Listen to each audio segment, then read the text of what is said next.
वरती येतोय, वरती नको मला सांग.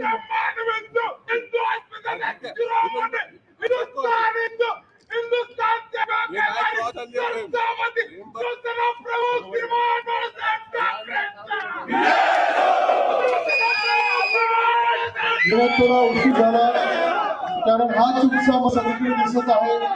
दादा ते बसूया थोडं, दिसतो ना मी. तुम्ही दिसत नाहीये, विनंती करतो तुम्ही. थांबा, आता मी इथूनच बोलतो, मी तुमच्या सगळ्यांना भेटायला येतोच. येताना अनेक ठिकाणी अशीच स्वागत होत होती, रस्त्यात थांबण्याचा प्रयत्न होत होता. बरं कितीही नाही सांगितलं तर थांबायला लागतं, कारण त्यांचं प्रेम आहे. प्रेम द्यायला, आशीर्वाद द्यायला ते उभे राहतात. आणि हे सगळं होत असताना आज इथे जेव्हा पोहोचलेलो आहे, उत्साह दिसत आहे. आणि मला ही खात्री पटायला लागलेली आहे की असाच जो उत्साह दिसला तर कदाचित या सभेला येण्याची गरजच नाही लागणार, विजयाच्या सोहळ्याला इथे यायला लागणार आहे. पण आज जे काही वातावरण मला देशभरात दिसत आहे, तरुण हैराण आहेत, शेतकरी अस्वस्थ आहेत, महिला सुरक्षित आहेत, गरीब चिंतित आहेत. आणि योगायोगा आत्ताच जर तुम्ही बजेटचं अधिवेशन बघितलं असेल लोकसभेचं, तर केंद्रीय मंत्री बोललेला आहे की आता यापुढे आम्ही 4 महत्वाच्या जातींवर लक्ष देऊ आणि त्यांची मदत करू. योगायोगाने त्यांनी हे सांगितलं की आम्ही महिलांकडे लक्ष देऊ, तरुणांना, युवकांना पुढे आणण्याचा प्रयत्न करू, शेतकऱ्यांसाठी काहीतरी करू आणि गरिबांसाठी करू. पण 10 वर्ष होऊन गेली की सरकारची एक हाती सत्ता आपण त्यांना दिली, बहुमताचं सरकार दिलं. आणि आता वित्त मंत्री, आता केंद्र सरकारला ह्या 4 जे आठवायला लागलेले आहेत, महिला, युवा, गरीब आणि शेतकरी.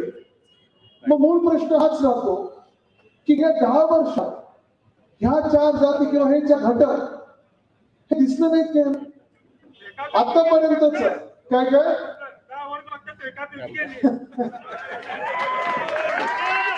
मला प्रचाराची गरज नाही, लोक जाणून आहे.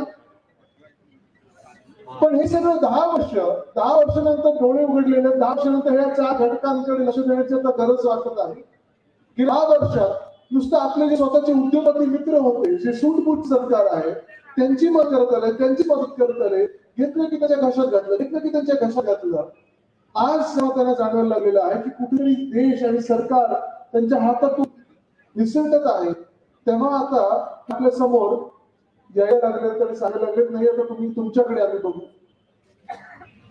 पण संपूर्ण भारतात आपण पाहिलं, प्रत्येक राज्य आणि खास करून ज्याच्यात भाजपची सरकार आहे किंवा भाजप प्रणित सरकार आहे, अस्थिरता सगळीकडे अस्थिरता दिसायला लागली. मला माहित नाही आपण किती लोकांनी बातम्या बघितलं असेल, पण लडाख मध्ये 30 ते 40 हजार लोक ही रस्त्यावर उतरली होती, आंदोलन करत होती की आता तिथे केंद्रशासित राज्य आणलेलं आहे, ते केंद्रशासित राज्य काढून तर त्यांचं हक्काचं राज्य पाहिजे, किंवा त्यांची विधानसभा पाहिजे, त्याचे मुख्यमंत्री पाहिजे, त्यांना देखील मतदानाचा अधिकार पाहिजे. कारण आवाज ऐकणार तरी कोण, हा त्याचा प्रश्न पडायला लागलेला. आवाज ऐकणार तरी कोण? 5 वर्षापूर्वी 370 कलम काढलं गेलं, आपण पण पाठिंबा दिला होता 370 काढण्याचं. आपल्याला वाटलं होतं जम्मू काश्मीरसाठी असेल, लडाखसाठी असेल, काहीतरी चांगलं होईल, विभागणी झाली, काहीतरी चांगलं होईल, प्रगती होईल, लडाखची, जम्मू काश्मीरची प्रगती होईल. पण आज जी परिस्थिती आपण पाहत आहोत, बिकट परिस्थिती आहे. काश्मीरमध्ये काश्मीरी पंडित पण जाऊ शकलेले आहेत, आणि लडाखमध्ये जर पाहिलं तर आंदोलन यासाठी होते की आम्हाला केंद्रशासित राज्य नकोय, आम्हाला हक्काचा मुख्यमंत्री पाहिजे, हक्काची विधानसभा पाहिजे. आज जर तुम्ही पाहाल, सहज तुझे ट्विटरवर पाहाल, व्हॉट्सअपवर पाहाल, तर दिल्लीला गराडा पडलेला आहे, तो सैन्य बळाचा पडलेला आहे. पोलीस असतील, रॅपिड ऍक्शन फोर्स असेल, पॅरामिलिटरी फोर्स असेल, जेवढ्या मध्ये भिंती उभं करू शकतात तेवढे करत आहेत, रस्त्यावर खेळ टाकत आहेत, कॉन्क्रीटचे ब्लॉक टाकत आहेत, वायरी टाकत आहेत. कोणाला लावण्यासाठी हे करतात माहिती आहे तुम्हाला? अन्नदात्याला. जणू काही अन्नदाता हा अतिरेकी आहे, जणू काही अन्नदाता हा चायना आहे, अन्नदाता शेतकरी हा कुठचा तरी एकदम भयानक असा एक वेगळा प्रकार आहे. त्याला अडवायला, राक्षसाला अडवायला जसं काही करू तसं हा प्रकार दिल्लीच्या आजूबाजूला चालू झालेला आहे. मूळ प्रश्न हाच राहतो की आताकडे एम एस स्वामीनाथन त्यांना जो भारतरत्न दिलेला आहे, स्वामीनाथन आयोगासाठी भारतरत्न दिलेला आहे, शेतकऱ्यांसाठी काम केलंय, त्यांच्यावर अभ्यास केलाय, रिसर्च केलाय, त्याच्यासाठी भारतरत्न ज्या व्यक्तीला दिला त्या व्यक्तीचा आदर म्हणून तुम्ही शेतकऱ्यांचं ऐकायला पाहिजे की शेतकऱ्यांना लाठीमार करायला पाहिजे, हा विचार जर सरकारने केला तर मग आपल्या सर्वांना उत्तर मिळेल की एका बाजूला भारतरत्न हे मुलांसाठी देत आहेत, पण दुसऱ्या बाजूला ज्या मुलांसाठी, ज्या शेतकऱ्यांसाठी या एम एस स्वामीनाथन साहेबांनी काम केलं त्याच शेतकऱ्यांवर लाठीचार्ज होत आहे. नुसतं लाठीचार्ज नाही तर जसं मी सांगितलं, येताना खिळे टाकलेले आहेत, ब्लॉक टाकलेले आहेत, रस्ते खोदलेले आहेत, अश्रू धूर, आणि इथे हे सगळं झाकलेलं म्हणून हल्ली सभेमध्ये जो ड्रोन दिसतो त्या ड्रोनचा ज्याच्यातून फोटोग्राफी होते त्या ड्रोन मधून अश्रुधूर सोडला गेलेला आहे शेतकऱ्यांवर. ही आज आपल्या देशाची परिस्थिती झालेली आहे. उत्तर प्रदेशचे उपमुख्यमंत्री, मला उत्तर प्रदेशची उच्च दुसरी त्याच राज्याचे, त्यांनी तर मस्त सांगितलं की एम एस स्वामीनाथनला का भारतरत्न दिलं, तर अंतरिक्ष विज्ञान में जो काम किया है उसके लिए उनको भारतरत्न दिया है. की भाजपा म्हणजे त्यांना हे पण माहिती नाही की एम एस स्वामीनाथन साहेबांनी कोणाशी काम केलं, काय काम केलं, किती मोठं काम केलं, काय अभ्यास केलाय, काय आयोगाचं फाइंडिंग आहे, हे काही माहिती नसता भारतरत्न तो दिलेला आहे. पण ज्यांच्यासाठी त्यांनी काम, त्यांच्यावर लाठी चालवले जातात, गोळ्या चालवल्या जात आहेत, अश्रू धुवून टाकला जातोय. 1.5 वर्षापूर्वी असेच हे सगळे शेतकरी बांधव हरियाणामधले असतील, पंजाब मधले असतील, उत्तर प्रदेश मधले असतील, दिल्लीकडे मोर्चा घेऊन चाललेले होते आणि एवढ्यासाठीच घेऊन चालले होते की आमच्या मागण्या जे आहेत ऐकून तरी घ्या. सगळ्यांना माहिती असतं की काही मागण्या या पूर्ण करू शकतात, काही मागण्या या पूर्ण करू शकत, लोक समजून घेतात, पण भेटायचंच नाही, बोलायचंच नाही, ऐकायचंच नाही, हम बोले वो कायदा. आणि हे करून जो अन्नदाता आहे, खूप वेळा आपण बोलतो अन्नदाता देवो भव, अन्नदाता देवो भववर लाठीचार्ज होतो. काय म्हणणार भगवान श्रीराम, राम राज्याचं आता राम मंदिर झालेले होते, आपण पण मागणी केली होती 2018 मध्ये. उद्धव साहेब स्वतः तिथे गेले होते, आमच्याकडे शिवसैनिक पण गेलो होतो आणि तेव्हा पण सांगितलं होतं आपण पहिले मंदिर फिर सरकार झालं तर मंदिर बनणार, पण मंदिर बनल्यानंतर रामराज्य जी यायला पाहिजे आपल्या देशामध्ये, आपल्या भारतामध्ये, हे रामराज्य शेतकऱ्यांवर लाठीचार्ज करून येणार नाही, अन्नदात्यावर अश्रुधूर सोडून येणार नाही. आज तरी कोणतरी भाजपचं बोलायला आणि जे एरवी पण बोलत असतात. मला आठवतं 5 वर्षापूर्वी जेव्हा महाराष्ट्रात पण असा शेतकरी मोर्चा निघाला होता, मुंबईत येत होता, तेव्हा एका भाजपच्या मुंबईच्या खासदाराने सांगितलं होतं हे काय, हे तर अर्बन नक्षल आहेत, हे माओवादी आहेत, हे नक्षलवादी आहेत.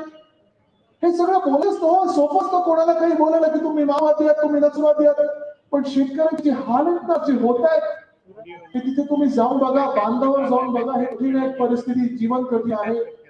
तिथे किती लोक शेतकरी आहेत, किती शेतकरी बांधव आहात ना तुम्ही सगळे शेतकरी, पण तुम्हाला हे भाजपचे लोक माओवादी बोलतात, नक्षलवादी बोलतात, ही निबलं लावली जातात. का तर तुम्ही तुमच्या हक्कांसाठी मोर्चा घेऊन मंत्रालयाकडे जाल किंवा मुंबईकडे याल किंवा दिल्लीकडे जाल. आणि त्यावेळी पण मी सांगितलं होतं, जेव्हा त्यांनी तुम्हाला माओवादी म्हणून पुकारलं होतं, शेतकऱ्यांना माओवादी म्हणून पुकारलं होतं, मी म्हणलं होतं त्यांचं पण रक्त लागलंय, माझं पण रक्त लागलंय. नुसतं रक्त बघतो, त्याचं सगळ्यांचं जरी रक्त बघितलं तर लाल असतं. ही आपली माणुसकी आहे आणि माणुसकी त्याचं पहिलं कल्पना आहे. कृषी क्षेत्र जे वाहतूक, जसं मी सांगितलं की तिथे उत्तर भारतात हे आंदोलन झालं, तसं दक्षिण भारत, अखंड दक्षिण भारत जो आहे तो देखील दिल्लीला जाऊन आंदोलन करत आहे की आमच्या न्यायाचा पैसा आम्हाला द्या, जीएसटीचा पैसा, टॅक्सचा पैसा असेल, करदाते म्हणून आपण सर्व जे दिल्लीकडे पैसा देतो, प्रत्येक वर्षी हजारो कोटी महाराष्ट्र पण असो, इतर राज्य असतील, आपण देत असतो, तर किती टक्के पैसे पुन्हा एकदा आपल्या महाराष्ट्रात, आपल्या राज्यात आणि विकासासाठी लावले जातात. हा विचार कधीतरी केला पाहिजे. कारण आपण करदाते म्हणून असो, आपले उद्योग चालवत असतो, आपली दुकानं चालवत असतो, दाढी पडतात, कधी जीएसटीची येते, कधी कोणाची येते, इन्कम टॅक्सची येते, खूप पिळवणूक होते, अजून त्रास दिला जातो. पण तुम्ही जो कर ह्या केंद्र सरकारला देताय, आपल्या देशाला देताय, त्याच्यातून आपल्या राज्याला किती पुन्हा कर येतोय, किती टक्के त्यातून आपल्या राज्यासाठी येतात आणि विकासासाठी लावले जातात, हा एक आपण विचार करणं गरजेचं आहे. दक्षिणातले जे राज्य आहेत, कर्नाटक असेल, तेलंगणा असेल, आंध्र प्रदेश, तामिळनाडू असेल, केरळ असेल, त्यांचं एक चांगलं सौभाग्य हेच आहे, त्यांचं भाग्य हेच आहे की त्यांचे मुख्यमंत्री दिल्लीसमोर लोटांगण घालत नाही. त्यांचे मुख्यमंत्री दिल्ली समोर जातात आणि विचारतात की होय आमच्या न्यायाचे पैसे आम्हाला द्या, आमचा हक्क आम्हाला परत पाहिजे, आमचे पैसे आम्हाला पाहिजेत, आम्हाला विकास करायचा आहे. पण आपलं दुर्दैव असं आहे महाराष्ट्राचं की आपले जे घटना बाह्य सरकारमध्ये मुख्यमंत्री बसलेत ना, ऐकून तेव्हा तुम्ही कधी आलं ना जगामध्ये विचार की तुम्ही कधी दिल्ली समोर ताजमहालांनी विचारणार आहात आमच्या हक्काचे पैसे आम्हाला परत द्या, त्यांचं उत्तर माहिती काय असेल? नाही, त्यांचे पैसे कधी वाढणार, राज्याचे पैसे कधी वाढणार ते काय त्यांना तुम्ही विचारलं ना, उत्तरच असेल त्यांचं. कधी इथे कधी इथे, पण कधीही महाराष्ट्रासाठी काही मागितलेलं नाही. पण मेहरबानी त्यांची सरकारची एवढी आहे, जे काही खोके जे काही धोके असतील सगळे देण्यासाठी मदत झालेली आहे. आणि म्हणून आज आपण पाहताय आपल्या सरकारची हिंमतच नाही की सरकारला विचारा की महाराष्ट्राचे हक्काचं आहे ते आम्हाला परत द्या. आज जे तुम्ही पाहत आहे, जे तुम्ही शेतकरी बांधव सगळ्यांनी हात वरती करून मला सांगितले शेतकरी आहात, तुम्ही मला सांगा, तुम्हाला असं वाटतं का की तुमची पुढची पिढी म्हणजे माझ्या वयाची जी मुलं आहेत ती शेतीत याल, कधी शेती करावी वाटतं का कोणाला? वाटत असेल हात वरती करून सांगा, आणि नसेल तर असं करून दाखवा, म्हणजे मला कळेल तरी किती लोकांना नको हा प्रश्न दाखवा. का नको? तुमची पुढची पिढी का नाही आली पाहिजे? ऐकू नये ते उत्तर दे म्हणजे लग्न होत नाही मुलांचं, का नाही होते? काय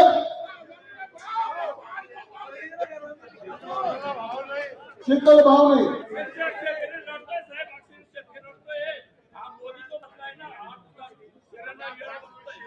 बरोबर आहे सर. तुम्हाला वाटत असेल की तुमची पुढची पिढी तरुण मुलं मुली हे त्यांनी कृषी क्षेत्रात येऊ नये, शेतीत येऊ नये, तर मग नक्की त्यांनी काय करायला पाहिजे? पीक विम्याचे पण पैसे आले नाही, बरोबर आहे. आता मला तुम्ही सांगा, जर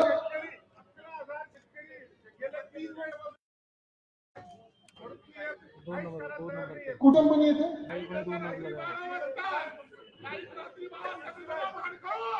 ठीक आहे.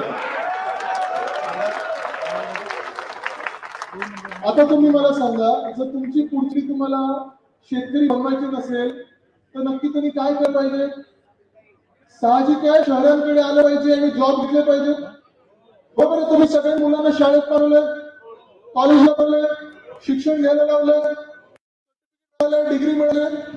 आता तुम्ही मला सांगा, गेल्या वर्षामध्ये या खोके सरकारचे काम आहे कृषी क्षेत्राचं तोलमट. मला अनेकदा बांधावर गेलेलं शेतकरी बांधव सांगत असतात की आदित्यजी तुमच्या वडिलांनी म्हणजे साहेबांनी जी कर्जमुक्ती 2 लाखापर्यंत जी केली ती आमच्यापर्यंत पोहोचली, पण खोके सरकारचे पैसा पोहोचला नाही, बरोबर ना? त्यावेळी आपण पीक विम्याचे पैसे द्यायला लावले होते, पण यावेळी 2 वर्ष काही मिळालं नाही, बरोबर ना? त्यावेळी आपण जे मदत करू शकत होतो, कारण अर्थचक्र बंद होतं कोविडच्या काळात, सगळं अर्थचक्र बंद होतं, तरी देखील जी काही मदत अवकाळी पावसासाठी असेल, गाठीसाठी असेल करत होतो ती मदत पोहोचायची. पण आता पंचनामे एवढ्या जिओ टॅगिंग होतात पण मदत पोहोचत नाही, बरोबर ना? आता तुम्ही मला सांगा, जर तुमची पुढची पिढी माझ्या वयाची तरुणी शहराकडे आले, MIDC कडे गेले, 2 वर्षामध्ये तुम्ही कधीतरी ऐकलंय की या खोकी सरकारने एक नवा उद्योगाला राज्यात आणलाय? ऐकलं कधी? तुम्ही ऐकलं कधी? नाही. मला आपणच सांगत होतो MIDC आता अर्ध बंद पडलेली, बरोबर. तुम्ही मला सांगा, किती लोकांनी वेदांता फॉक्सकॉन बद्दल ऐकलेलं? कदाचित जी माझे पत्रकार परिषद भाषण वगैरे ऐकत असाल त्यांना माहितीच वेदांता फॉक्सकॉन. मी परत हे बोलत राहणार, कारण जेव्हा वेदांता फॉक्सकॉन आपल्या राज्यातून निघून गेला, या घटनाबाह्य मुख्यमंत्र्यांना माहितीही नव्हतं की वेदांता फॉक्सकॉन इथून उचलून नेला नाही गुजरातला. असं राज्य होतात. मी जेव्हा ट्विटरवर टाकलं तेव्हा धावपळ आंदोलन झाली, अरे माहिती का तो आदित्य ट्विट करतोय, आपल्याला कसं नाही माहिती? मग त्यांनी बोलायचं म्हणून सांगितलं की आता वरतून सांगितलं की वेदांतापेक्षा मोठा प्रकल्प आपल्या राज्यात येणार आहे. आलाय मोठा प्रकल्प? नाही. आणि याचं कारण याच आहे, माझा राग एवढ्यासाठीच आहे या सरकारवर की मी जेव्हा मंत्री होतो, सुभाष देसाई साहेब जेव्हा उद्योगपती होते, उद्धव साहेब जेव्हा मुख्यमंत्री होते, आम्ही सगळे मिळून महाराष्ट्रासाठी काम करत होतो. कोविडच्या काळात देखील महाविकास आघाडीच्या सरकारमध्ये साधारणपणे आपण 6.5 लाखची गुंतवणूक आपल्या राज्यात आणली आणि ती कामं दिसतात सुरू झालेली. पण गेल्या 2 वर्षामध्ये ही सगळी कामं बंद पडतायत. कोण धमकी देत आहे, कुठे जाऊन कोण ऍक्शन करतंय, कोण पैसे मागतात, कोण आकर्षक मागतात, कोण डीलर्स मागतात. उद्योगपती आपल्या राज्याला घाबरतायत आणि मुख्य ही झालेली आहे की वेदांता फॉक्सकॉनची जखम जी आहे भरून निघू शकत. कारण वेदांता फॉक्सकॉन एका प्रकल्पामुळे आपल्या राज्यामध्ये साधारणपणे 1 लाख तरुण तरुणींना नोकरी मिळणार होती, रोजगार मिळणार होता. किती? 1 लाख. पण रातोरात केंद्र सरकारला दिसलं की महाराष्ट्राचा फायदा होतो, महाराष्ट्र पुढे निघणार, महाराष्ट्र पुढे निघून जाणार. मग त्यांनी काय केलं? फोन केला, सांगितलं तर महाराष्ट्रात नाही, तुम्ही या गुजरातमध्ये या, तुम्हाला बोलेरामध्ये जागा देतो. निवडणुका चालू होत्या, बरोबर तुम्ही बोलताय. पण बोलेरामध्ये गेल्यानंतर वेदांता फॉक्सकॉनवाल्यांनी फोन केला आणि विचारलं तुम्ही महाराष्ट्रात असतात तर किती दिवसात तुम्ही सुरू करू शकला असता? त्यांनी सांगितलं सर 2 वर्षात आम्ही हा उद्योग महाराष्ट्रात सुरू करू शकलो असतो आणि पुढच्या 6 वर्षामध्ये 1 लाख मुलांना आम्ही नोकऱ्या देऊ शकलो असतो. म्हणलं ठीक आहे, तुम्ही आता गुजरातला गेला, किती दिवसात तुम्ही नोकऱ्या देऊ शकाल? किती दिवसात तुम्ही उद्योग सुरू करू शकाल? तिथे कुठं काहीतरी चांगलं नसेल महाराष्ट्रापेक्षा तुम्ही एका महिन्यात तिथे गेला, 6 महिन्यात लेखाल की 8 महिने देऊ शकाल? ते बोले आधी आम्ही कमीत कमी 5 ते 6 वर्ष हा उद्योग सुरू करू शकत नाही. ना तिथे वीज आहे, ना पाणी आहे, रस्ता आहे. महाराष्ट्र कितीतरी पटीने बा आहे. पण आम्हाला सांगितलं गेलं की गुजरातमध्ये जा, तर गुजरातमध्ये गेलो आम्ही. आणि आता पुढची बातमी तुम्ही ऐकली की मला माहित नाही, पण ही बातमी ऐकू आली कानावर की फॉक्सकॉनने देशातूनच आता हात काढलेला आहे. त्यांनी सांगितलं केंद्र सरकार की वेदांता फॉक्सकॉनची कंपनी आम्ही बनवू शकतच नाही, कारण गुजरातमध्ये अशी परिस्थितीच नाहीये. आणि आता आपल्या देशामधून ही कंपनी दुसऱ्या देशात दिली. नुकसान त्याचं झालं, तरुणांचं झालं, महाराष्ट्राचं झालंच, पण संपूर्ण देशाचं झालं. कारण ह्या इगो वॉर मध्ये जर महाराष्ट्राला किंवा गुजरातला किंवा आसामला हे काही मिळायचं तर मिळालं असतं. देशभरातल्या तरुण तरुणींना नोकऱ्या मिळाल्या असत्या. पण आज दुःख असं हेच आहे की महाराष्ट्राला नाही, गुजरात आपल्या देशातूनच बाहेर गेलेले आहे. कारण केंद्र कधी दबाव टाकला होता, कदाचित राज्य सरकारमध्ये काही घटनेने दबाव टाकला होता की महाराष्ट्रात मी गुजरातच गेलो पाहिजे. ही एक कमी झाली. तशी एअरबस टाटा मोठी कंपनी आपण नागपूरमध्ये आणणार होतो, ती पण त्यांनी पाठवली होती कुठे? गुजरातला. बल्डक पार्क गुजरातला, मेडिकल डिव्हाइस पार्क गुजरातला, solar energy equipment renewable energy park गुजरातला. हे सोडा, फायनल कुठे बनवली त्यांनी?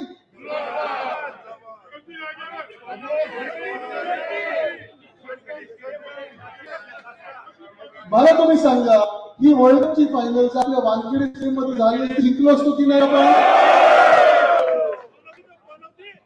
हे बोलत आहे आपण, बोलतोय सगळे. पण आज माझा प्रश्न आहे की जे वित्तमंत्री बोललेले, केंद्र वित्तमंत्री बोलले आहेत की 4 जातींकडे लक्ष देऊ, 4 मधल्या घटकांकडे लक्ष देऊ. शेतकरी पहिला मी विचारलं तुम्हाला त्रस्त आहात, हैराण आहात. आज ही परिस्थिती संपूर्ण देशभरात आहे.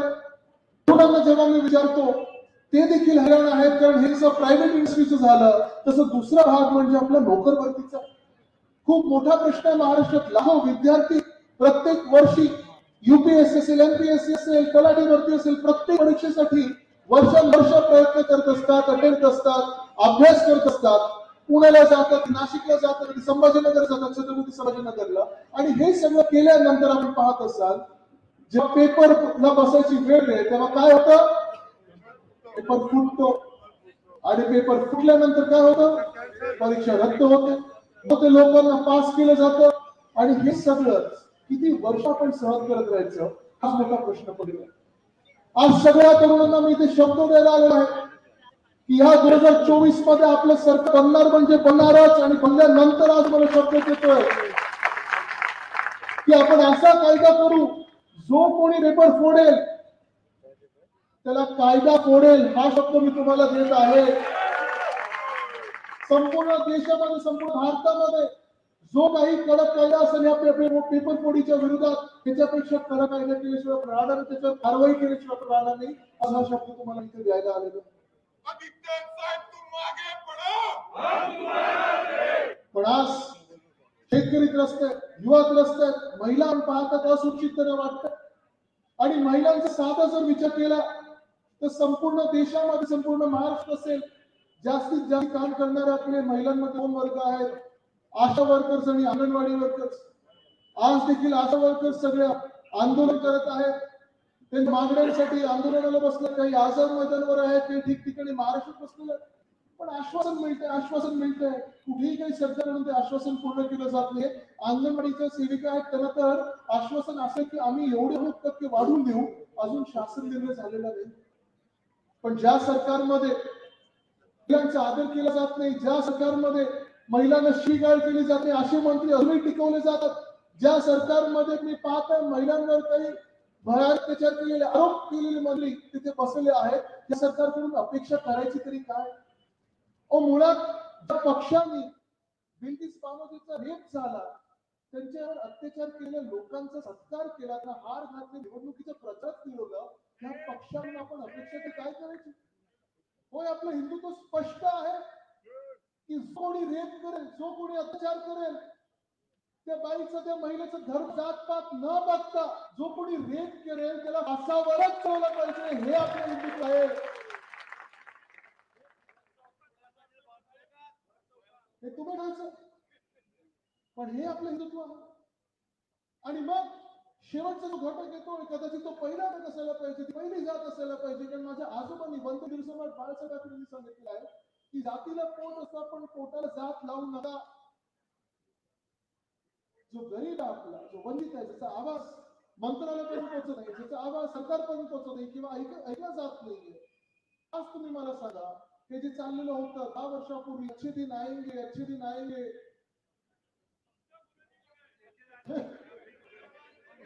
15 लाख देंगे, असं काय काय होतं?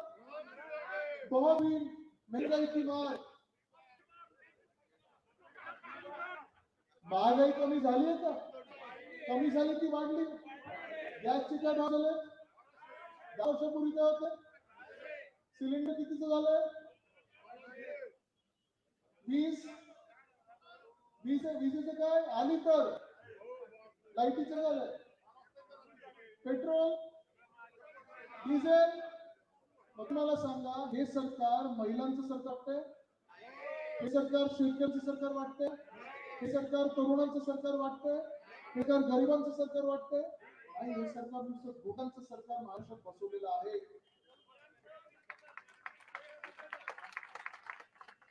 कोण कोणाच्या पोलीस स्टेशन मध्ये जाऊन बंद काढतंय, फायरिंग काय करतंय, आमच्या कार्यकर्त्यांना उडवण्याचा प्रयत्न काय होत आहे, कोण कुठचा आमदार, त्याचा मुलगा कोणाचं, कोण उद्योगपतीचं, कोण ट्रेडरचं किडनॅपिंग काय करतात, दुकानदाराला उचलून काय नेतात, 5-5 हजारासाठी काय पैसे मागतात दुकानदारांकडे.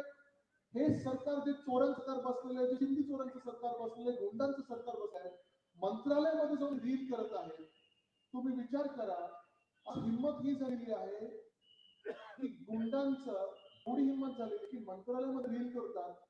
पण आज दुर्दैव हेच आहे की पोलीस हाऊसिंग बद्दल विचार केला जातो.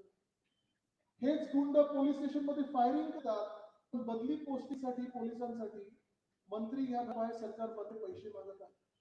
हेच गुंडांचं सरकार सगळीकडे गुंडगर्दी करत आहेत, सगळं काही करत आहेत, पण अनेक गोष्टी पोलिसांच्या ऐकल्या जात नाहीत. आणि आज तेच पोलिसांना ह्या मंत्रालयामध्ये आपण पाहताय त्या गुंडांच्या सरकारला सामोरं लागत आहे. दुर्दैवी आहे. अनेक कितीतरी गोष्टी, जसं एसआरपीच्या जिल्हा बदलीचा विषय होता, तो मी सोडवण्याचा प्रयत्न केला, महाविकास आघाडी मी सोडलेला आहे. कारण आपलं सरकार हे पोलिसांचं सरकार होतं, आपलं सरकार शेतकऱ्यांचं सरकार होतं, आपलं सरकार महिलांचं सरकार होतं. मूळ गोष्ट हीच होती की महाराष्ट्रातल्या प्रत्येक व्यक्तीला वाटायचं की जो मुख्यमंत्री आहे तो माझा मोठा भाऊ आहे, माझा कुटुंब प्रमुख आहे, उद्धव बाळासाहेब ठाकरे हे मुख्यमंत्री आहेत, हे प्रत्येकाला वाटत होतं. आज चित्र चाललेलं आहे महाराष्ट्रामध्ये, अच्छे दिन तर दिसतच नाही. भाजपाने त्यांची टॅगलाईन आता बदललेली आहे, आधी काही अच्छे दिन आएंगे, आता जसं भाजपमध्ये इन्कमिंग सुरू केलं ना, प्रत्येक भ्रष्ट माणूस, प्रत्येक गुंड जे घेत आहेत, त्यांची नवीन टॅगलाईन आहे या निवडणुकीसाठी, दाग अच्छे है, washing powder Nirma, washing powder Bhajpa. हे जे चित्र आहे हे सगळ्यात भीतीदायक आहे, हे चित्र भयानक आहे. तुम्ही विचार करणं गरजेचं आहे. ठीक आहे, आपण हसतो की दाग अच्छे आहेत, वॉशिंग पावडर, भाजपा वगैरे सगळं ठीक आहे. आपण पाहतोय की जे लोक सत्यासाठी लढत आहेत, जे लोक सत्य बोलण्यासाठी लढत आहेत, विद्यार्थ्यांसाठी लढत आहेत, त्यांच्या मागे ईडी, आयटी, सीबीआय, अजून ज्या काही यंत्रणा आहेत त्या मागे लावले जातात. गुंडांकडून फोन येत आहेत आणि आज पत्रकारांना पण सांगतो, जसं राजकारणी लोकांना हैराण केलं जात आहे, चुकून ह्यांचं सरकार पुन्हा एकदा बसलं तर तुमचा पण आवाज दाबला जाईल किंवा दाबला जात आहे, दाबला गेलेला. हे लोकशाहीची चिन्ह नाही, ही हुकुमशाही चिन्ह आहे, ही लोकशाहीची चिन्ह नाही, ही संविधानाची चिन्ह नाही. आपण जे लढत आहोत ते प्रत्येकाच्या आवाजासाठी लढत आहोत. कदाचित तुम्ही आणि मी एका मार्गावर चालत नसू, कदाचित तुम्ही माझ्यासाठी मतदान करणार नाही, कदाचित तुम्ही माझ्या विरोधात मतदान कराल, पण याचा हा अर्थ लागत नाही की मी तुला उचलून जेलमध्ये टाकायला पाहिजे. आपले काही विषयांवर एकमत होऊ शकतं, काही विषयावर दुमत असेल, काही वेळेवर आपलं मतदान होऊ शकतं, पण आपण दुश्मन नाही होऊ शकत एकामेकांचे. पण आज देशात जे वातावरण होत चाललेलं ना ते हेच आहे की जो माझ्या विरोधात बोलेल त्याला आपण तो माझा दुश्मन आहे. हे भयानक चित्र. कदाचित हे सरकार पुन्हा एकदा डोक्यात बसलं तर आपलं मंत्र गुजरातला नेतीलच, पण भीती आहे की डॉक्टर बाबासाहेब आंबेडकरांनी जे आपलं संविधान लिहून दिलेलं आहे, तुम्ही नीट विचार करा, शांतपणे विचार करा. नुसतं मी बोलतोय म्हणून नाही, पण तुम्ही संविधानाचा अभ्यास करा. हे संविधान देखील बदलतील या देशाला भीती वाटायला लागली. आज जे सरकार आम्ही डोक्यात बसवलं गेलेलं आहे, जे घटना बाय सरकार आहे, खोके सरकार आहे, आपल्या कोणाचंच नाही. आपलं कोणाला वाटत नाही की आपलं सरकार आहे. सरकार बिल्डर्स आहे, कॉन्ट्रॅक्टर्स आहे, सूटबूटवाल्या लोकांचं आहे. कारण जिथे तुम्ही पाहता आता तुम्ही सांगत होता रस्त्यात परत खोदायला लागणार, गटर टाकायला लागणार, हे सगळं जे आहे चित्र हे विचित्र चित्र सगळीकडे आहे. तुमच्या खिशातल्या पैसा ह्यांच्या घशात जात आहे, बिल्डरच्या घशात जात आहे, कॉन्ट्रॅक्टरच्या घशात जात आहे, पण लोकांचा काय फायदा होता ह्याचा तुम्ही विचार करणं गरजेचं आहे. आणि मग इथून पुढे निघत असताना मी आपल्याला एकच विनंती करायला आलेलो आहे, निवडणुका आता लवकरच येत होतील. जो कोणी आपला उमेदवार असतो तुम्ही नीट विचार करून मतदान करणं गरजेचं आहे. एका बाजूला भाजपा आणि भाजपा प्रणित खोटी सरकार आहे, जे फुटलेले गट, जे फोडलेले गट आहेत ते आहेत सगळे, जे गद्दार आहेत ते सगळे. दुसऱ्या बाजूला प्रामाणिक लोक आहेत, त्या महाराष्ट्राच्या हितासाठी लढतात. तुम्ही कोणाला मतदान करणार? तुम्ही जे काही ते भूल थापा मारतील, मोठी येऊन आश्वासनं देतील, जाती जातीमध्ये भांडणे लावण्याचा प्रयत्न करतील, धर्मामध्ये भांडणे लावण्याचा प्रयत्न करतील, जिल्ह्यामध्ये भांडणे लावण्याचा प्रयत्न करतील. आज मी तुम्हाला एक प्रश्न विचारणार आहे, तुम्ही विखुरले जाणार आहात की संघटित राहणार आहात? हे सगळे जे समोरून येतील, भाजपाचे लोक असतील, त्यांचे सगळे चेलेचे पाठ असतील, आजूबाजूचे लोक असतील, ही भांडणं तुम्ही लावू द्यायची नाही. तर आपण आता महाराष्ट्र म्हणून विचार करायचा. अन्याय सहन केला तर खूप केला आपण. गेले 10 वर्ष आपण देशात पाहतोय, 5 वर्ष आपण पाहतो या महाराष्ट्रामध्ये 2.5 वर्ष ही जी काही घटना बाह्य सरकारची, खोटी सरकारची आहे, ती एवढी भयानक आहे. अंधकार सगळीकडे पसरतोय आणि तो अंधकार आपल्याला करायचा आहे. आणि अंधकार दूर करायला आपल्याला एकच गोष्टीची गरज आहे, ती म्हणजे मशाल आणि तुमची जिद्द. ती जर असली तर पुन्हा एकदा आपल्या महाराष्ट्रामध्ये सुवर्ण संधी असू शकतो, सुवर्ण काळ असू शकतो. मी तुम्हाला एकच सांगतो, आजपासून निर्धार करा की ज्यासाठी तुम्ही मतदान कराल, अगदी गल्लीपासून दिल्लीपर्यंत, त्यांनी फक्त नुसतं महाराष्ट्र हिताचा विचार केला पाहिजे. तर काही न करता आपली जात पात धर्म एकच, महाराष्ट्रच. धन्यवाद. जय महाराष्ट्र, जय हिंद, जय महाराष्ट्र, वंदे मातरम.